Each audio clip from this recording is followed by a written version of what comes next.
Medical కాలేజీల ప్రైవేటీకరణను వ్యతిరేకిస్తూ ప్రజా ఉద్యమం పోస్టర్ను ఆవిష్కరించిన సమన్వయకర్త డాక్టర్ గజ్జల.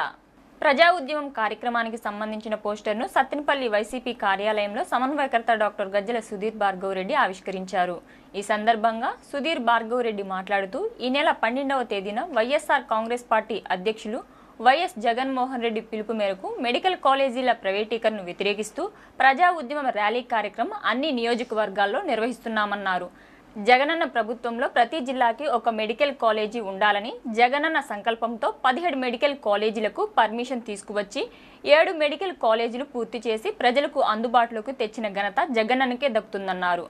4 మెడికల్ కాలేజీలు ప్రారంభానికి సిద్ధంగా ఉన్నాయని, 6 మెడికల్ కాలేజీలు వివిధ దశల్లో ఉన్నాయని, వీటికి 5,000 కోట్లు ఖర్చు పెడితే అందుబాటులోకి వస్తాయన్నారు.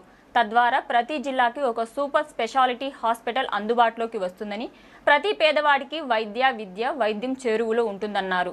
నేడు చంద్రబాబు నాయుడు మెడికల్ కాలేజీలను ప్రైవేటీకరణ చేస్తూ పేదవాడికి వైద్యాన్ని దూరం చేస్తున్నారన్నారు.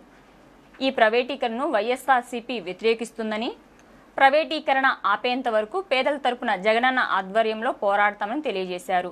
ఈ కార్యక్రమంలో రాష్ట్ర జిల్లా నియోజకవర్గ పట్టణ మండల గ్రామ వార్డు పార్టీ అనుబంధ విభాగాల బాధ్యులు, ప్రజా ప్రతినిధులు, నాయకులు తదితరులు పాల్గొన్నారు.